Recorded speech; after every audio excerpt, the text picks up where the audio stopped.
Let's do this. Okay. All things Miami Dolphins. For those of you that are new, what we do during the summer, because it's let's be honest, there's not much going on in the sports world. Yeah, we got the Olympics and stuff, but no one cares. NBA basketball summer league just finished up. There's really nothing going on. So what we like to do is take one team every single day. And right now we're finishing up the AFC East with the Miami Dolphins, and we would like to recap a little refresher. The Super Bowl feels like forever ago.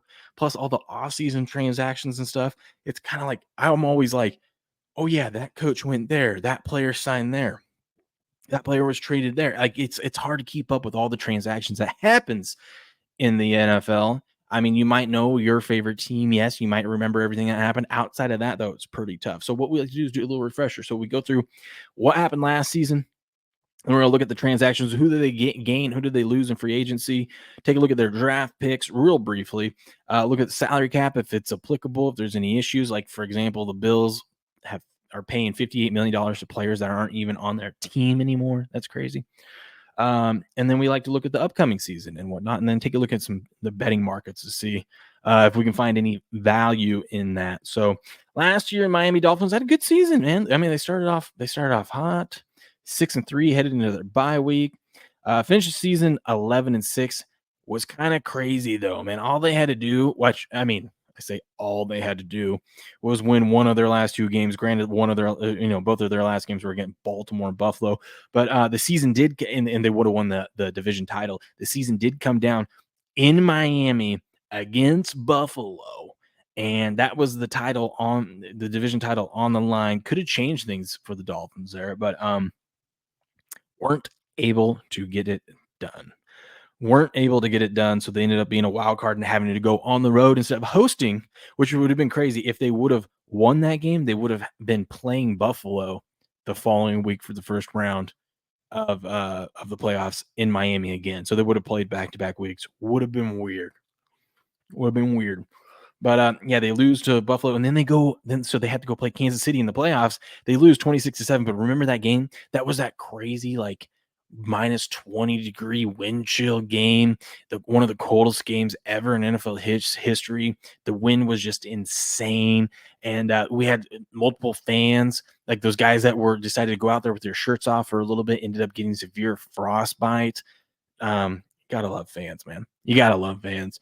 But wild game. So I don't think you can really hold it against them too much there that they lost to Kansas City in Arrowhead during a blizzard like that. I mean, a Miami team going into a blizzard, it's going to be tough for them to beat anyone, let alone, the back-to-back defending Super Bowl champs here. So all in all, decent season. I think they were taking steps in the right direction. Tyreek Hill at one point was on pace to go break the all-time record. He ended up not doing that. But I think it was a good season for Miami Dolphins. I think fans were pretty, yeah, you were excited at some points throughout the season last year. But two things, very disappointing, of course, losing to Buffalo at the end. Also, the fact that you lost to Kansas City twice last year. You've got to finally take the step, and this season, if you play them, you got to beat them, right? You got to beat them. But good season for the Dolphins there, I would say. Now let's look at some of these transactions. One of the things that I thought was interesting, they released defensive coordinator Vic Fangio. Fangio's defense actually came along. Who was it? Once they got it usually takes his defense to get going anyways. Like halfway through the season is gonna be a lot better than the beginning of the season. I know that's not like anything shocking to say, but it really is true with Vic Fangio. He ended up having to leave, and now he's up in Philly. I think it is. He had to go move up north closer to there was family personal issues. He wanted to be close to his kid. I think his kid is sick with something. I don't know. I just know that he's not with the Dolphins anymore. So that's going to be interesting to see how this defense. I mean, they've been swapping out some. They hired Anthony Weaver as defensive coordinator. So we're going to see there. But let's see some of these other ones. I haven't looked through these yet. Let's see. They agreed to terms with tight end Jonnu Smith, a 2-year contract. Let's see. They signed, yeah, look at that. On March 12th, they signed Shaq Barrett to a 1-year contract, and then he's the one that he ended up leaving. We talked about that right before we started this stream, or right before we started covering the Miami Dolphins. Shaq Barrett says, "Nah, actually, I'm gonna hang out with my family and retire. They released cornerback Xavier Howard. Let's see. They re-signed. Look at that. They re-signed River Craycraft. Shout out. He a Coug. He a Coug. Shout out to River Craycraft. Real MVP. He actually had a sneaky couple good games in there and whatnot, but he usually bounces back and forth between the practice squad and whatnot. They signed Raheem Mostert to a new 2-year contract. They re-signed offensive tackle Kendall Eam. Let's see. They exercised their 5th-year option on Jalen Waddle and Jalen Phillips. Be interesting to see if either of those guys ended up holding out until they get their new contract. Some of those guys on those 5th-year options like to sit out and wait till they get extended before playing. Odell Beckham Jr. was another. I totally forgot that Beckham signed with Miami, but I don't really think it matters. I don't think he's much of a difference player, but we'll see. We'll see. What do I know? I don't know. Maybe we just need to be in the right team. I don't know. Anything else? Oh, speaking of which, see, I told you I did not read this beforehand. Then they did. They did agree in May. They agreed to terms, 3-year contract extension with Jalen Waddle. That's right. I think he gets paid like $26 million or something like that a year. We'll have to take a look at that. So they signed him. Good for them. They signed Calais Campbell to a contract. All right. And then they placed Shaquille Barrett on the reserve/retired list just yesterday. Crazy. Let's take a look at some of their draft picks. Miami Dolphins 2024 draft on the first round of the 21st overall pick. 21st overall pick. They took Chop Robinson, an edge rusher out of Penn State, 6'2", 254. Big boy. Big boy. Okay. Hey, beef up that defensive line. There you go. There you go. You need to get someone that can get to Patrick Mahomes. If you're going to beat the Chiefs, you got to get some pressure on Patrick Mahomes. Good pick there in the first round. And let's see. Second round, they picked Patrick Paul, offensive tackle out of Houston, 6'7", 331. You want to talk about big boys. And I like that. I believe Houston's style was pretty similar to how they played was pretty similar to how I think the Dolphins want to play. So that's a good pick up there. And then 4th round, they took Jalen Wright, running back out of Tennessee. I know Cricket was excited about that one. So we'll see what he does there. 5th round, Mohamed Kamara, edge rusher out of Colorado State. Malik Washington, wide receiver out of Virginia. Patrick McMorris, what is that, free safety out of California. And then Taj Washington, wide receiver out of USC. So they only had, they didn't even have a 3rd round pick. Overall, looks like a good draft. I don't know. Cricket's here breakdown if these guys end up being any studs or anything like that. I'm sure he's very pumped about Jalen Wright going to the Dolphins here. But overall, it looks like they address some needs, right? What else do you need? You need to protect your quarterback that you're about to give a huge contract to, and you need guys that can get to other quarterbacks like Patrick Mahomes if you want to take that next step, or even to Josh Allen, right? You need someone that can get pressure on Josh Allen, finally beat the Bills. There. Let's look at this. I was just taking a look at their salary cap. Thought this was interesting. Not that Tyreek is your biggest cap hit is a 30-year-old wide receiver at $31 million. That is crazy. And he still has $53.5 million in dead cap. That is crazy. But I thought this was interesting. Tua. So Tua must be on his 5th year then. This must be his 5th-year extension because it's $23 million, which is a good chunk of change. I didn't realize this because how crazy is it? Actually, I'm going to click on Tua and we're going to see if he is in his 5th year. He has to be.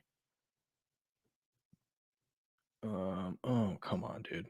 What are we doing? What are we doing? I want to get this ad out of here. Get out of here. Yeah, look at that. So it is his 5th-year option. So the club exercised the 5th-year option on him. So he's going to get paid $23 million, and it's fully guaranteed. So good for him.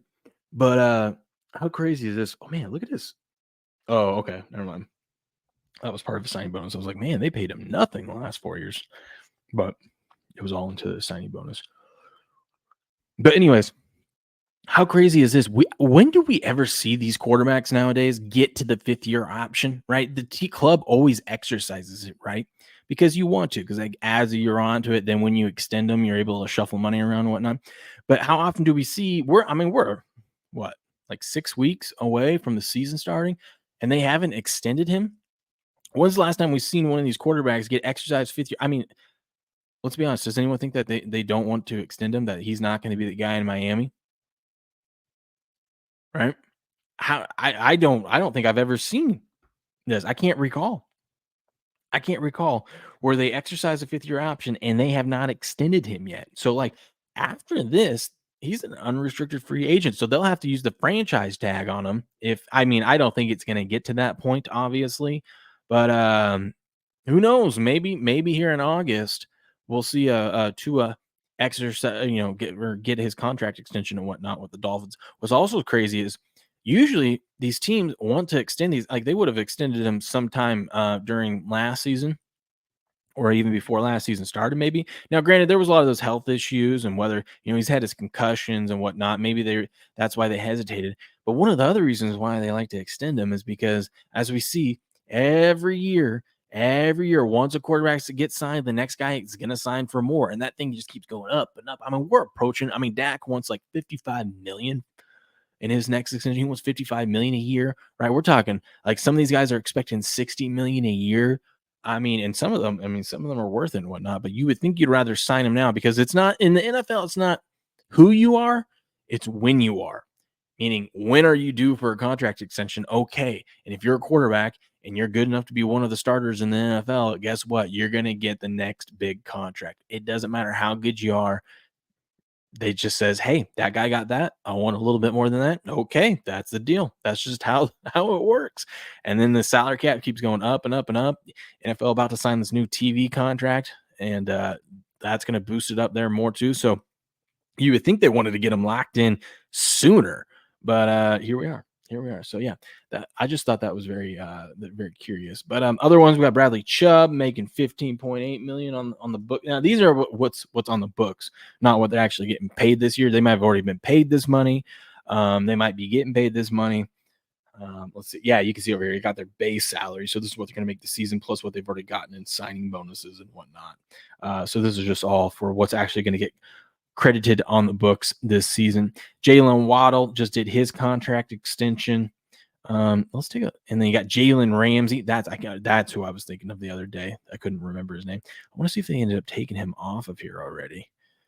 They signed Jordan Poyer. I forgot about that. Yeah, I think that's a huge pickup for them. Jordan Poyer, he got signed. Calais Campbell, Odell Beckham. But what's his name? I wonder if they've already updated this. River Craycap, dude. River Craycap. Look at that.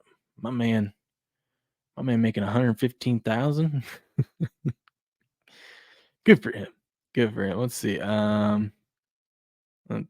Byron Jones.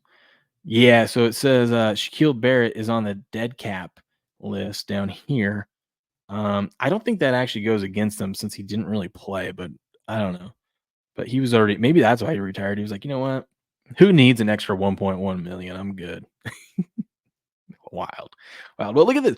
Look at the difference between this and the Bills, who had over 58 million in dead cap. I mean, the Dolphins here have what? Let's do some rough math. So that's going to be 18 because we got the 4 there. So 18, we'll say 23, 27, 29, 30, a little over 30 million, right? Compared to 58 million. I mean, the Bills almost double up how much extra dead cap they have. That's 30 million in difference. That's a lot of players that you could sign. I mean, look at all these guys that they signed. We were just talking about it. Look at all these guys that they were able to sign and add depth. You're able to sign. Where is it at? Come on, I'm on. Where'd you go? You were able to sign a Calais Campbell. You were able to sign a Jordan Poyer, Odell Beckham, John Hughes Smith. Right? You were able to add some depth because with that extra 30 million, you were able to sign Shaquille Barrett. I know, granted, he retired, but you were able to do all that stuff. Look at all these guys they got on like $2.5 million contracts, right? You're able to add depth. That's the difference here. Little things like that. That'll give them an edge over the Bills coming up. So we did that. We looked at that.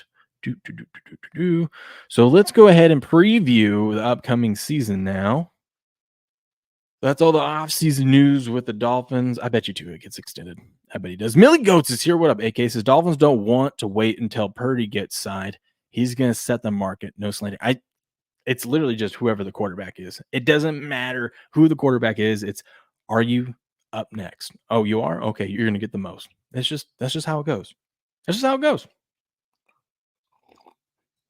Sorry, I'll make the rules. All right, I'll make the rules.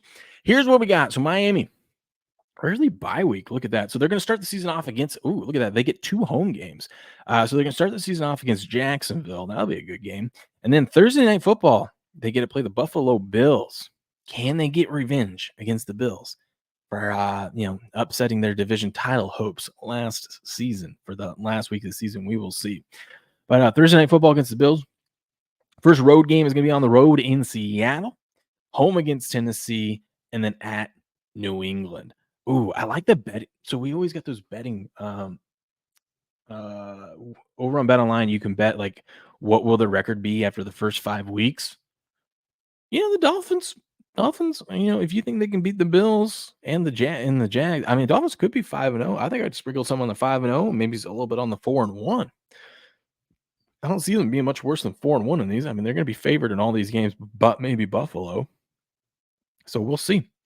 We'll see. Millie Goat says, no. Purdy is elite. Yeah, okay.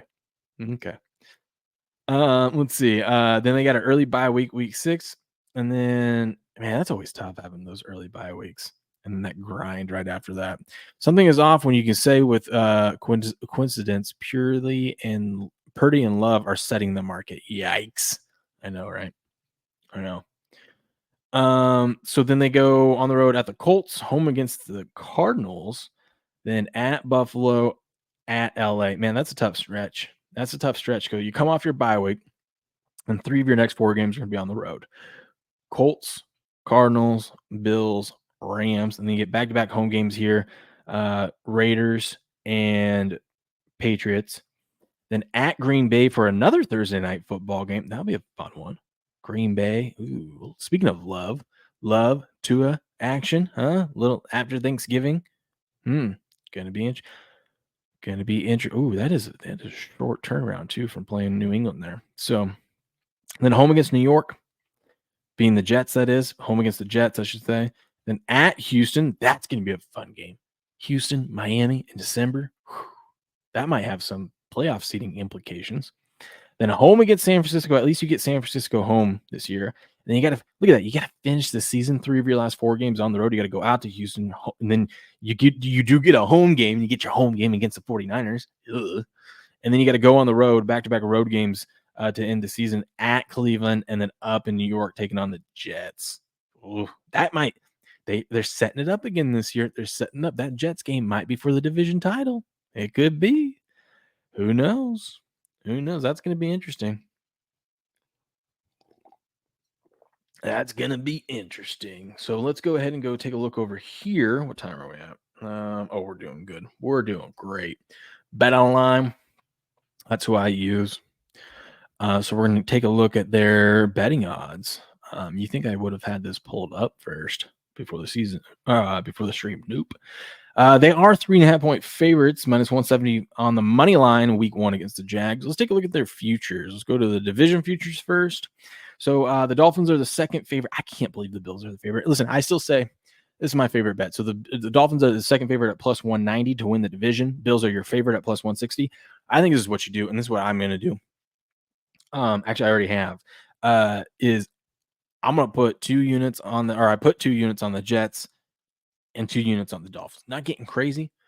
I'm going wild. I wouldn't blame you if you did go wild on this one, because I think it's a for sure lock. You're going to be guaranteed a winner. I don't think there's a chance the Bills, especially what we looked at with the Bills, I don't think there's a chance the Bills, with all that dead cap space, I mean, they're a couple injuries away to just being down here with the Patriots. I don't think they're going to finish worse than the Patriots. Patriots 22-1 to win the division, but I think it's going to be Miami or the Jets that win this division. And the beautiful thing is, basically what you're doing is you're betting on both of them, and you're just betting that the Bills aren't going to win the division. So I think that's a for sure lock right there, but that's just me. So they are plus 190 to win the division. What about the conference to win the AFC and head to the Super Bowl? It's been since, I think it was since 78, 74? It's been like 50 years since a team not named New England won the Super Bowl out of the AFC East.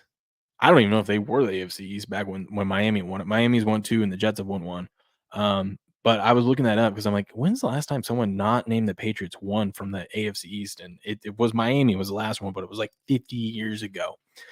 Anyways, so for them to head back to the Super Bowl, you can get them at 12-1. If you think this is Miami's year and you take them at 12-1, I don't think that's worth it right now because I feel like unless they get the 1 seed, which I really don't think the Dolphins will get the 1 seed, I feel like you'd be better off doing the little mechanical parlay. What does that mean for those of you that are new?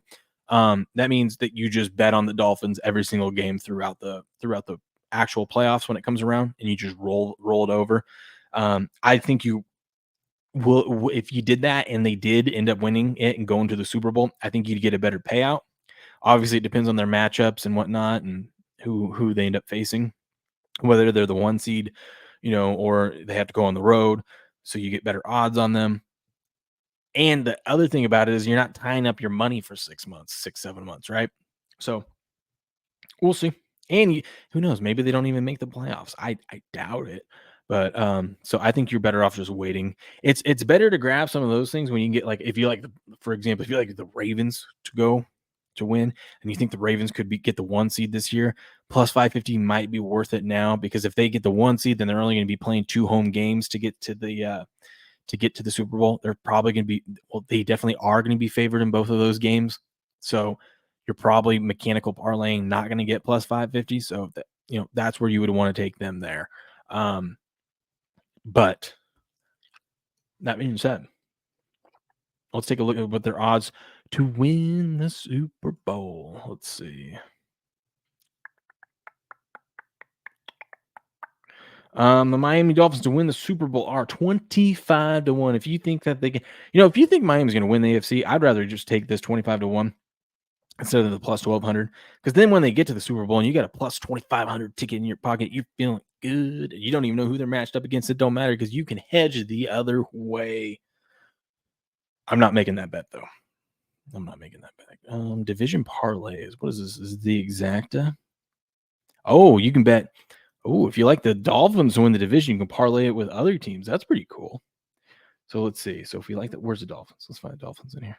Mm-hmm. Where are you at? Let me find one. This would be way better had I checked this out beforehand and actually had it. Here we go. Here's one. So if you like the Dolphins to win their division and you like the Lions to win their division, you can get plus 565 on that. That's cool. That's cool. Let's take a look at their let's do this. This is the one I was telling you guys, a record after 5 games. Why is this not in order at all? That's weird. So how many wins will they have after 5 games? We looked at their schedule. Like I said, they could be 5-0. Honestly, I think that's not unreasonable. If you think they are going to go 5-0 plus 550 on that one, you might get better odds in a mechanical parlay. So that might not be worth it. But I mean, you get plus 200 that they'll have 4 wins. I kind of like that one because let's say they are 4-0 and they're heading into that final game. You can bet against it. Or if they're 3-1 heading into that final game, well, then you can also bet against it. They're plus 200. I don't think they would be. What's that 5th game? The 5th game is at New England. They're not going to be plus 200 on the money line at New England. So that might be a good bet. If you think they're going to have 4 or 5 wins heading into for the first 5 games of the season, that 5th game is at New England, which they're going to be favored to win. So if they're 3-1 headed into that one, you have a plus 200 on them, which is way better than the money line. You're going to get probably like minus 170 with them in week 5, unless something terrible happens to Tua or something like that. So that's probably a good bet there. I love looking through these because we find little gems, little nuggets like that, huh? Little nuggets. Let's see. Team wins. Let's go. We'll just start with the regular season wins. Miami Dolphins. They are expected to get, where are we at? Over under 9.5. That seems a little light. A team that, could win the division. Gonna need at least 10 wins to win the division. I think I'd rather bet this because then you don't even have to worry about them being better than the Jets. But over 9.5 wins, it's juiced minus 130. I like that. I don't know if I'm going to bet it, but I do like it. Let's look at their alternate season wins. I like looking at these because let's see, we compare them to division odds. So if you think they're going to have a terrible season, you can bet them under 7.5 wins at plus 300. I don't like that. If you think this is the year Miami's winning the division, they're going to, get 12 wins. I mean, they were 11-6 last year. Can they get that final win and get to 12? If you think that's the case, you can get them at plus 250. So here's why I like this and why I like looking at this. You can bet them to win the division at plus 190, right? Now, they can win the division with 10 wins, with 11 wins. Sure, probably not in that division, though. You're probably going to need 12 wins to win the division. So if you like them to win the division, and they're probably going to need 12 wins, you get plus 250 instead of plus 190. Now, they could get 12 wins and still not win the division, so then you don't even have to worry about whether they win the division or not. You just want them to get to 12 wins. So I'd rather take the plus 250. You take all the risk out of whether they actually need to win those tiebreakers and whatnot with either the Jets or the Bills, and you're just saying, hey, I think they're in contention. I think they're going to win. They have a shot at winning the division, but I don't even need to worry about that because I'm just going to bet them to win to get 12 wins. And you're getting paid out better at plus 250. That's why you guys tune into this show, right? That's why you tune in. Little nuggets like that, just little advices here and there. What is this? Let's see. Let's refresh this. Little nuggets, little betting tips and tricks that I can share with you. But yeah, there you have it. Let's see, playoffs. To make the playoffs, they've got to be minus. I don't know, minus what? Miami to make the playoffs minus 155. Now you're laying some juice there, minus 155, but that's not terrible. I think with seven playoff seeds now, that might be a good bet. That might be a good bet. But we shall see. So there you have it, folks. That is the Miami Dolphins season preview.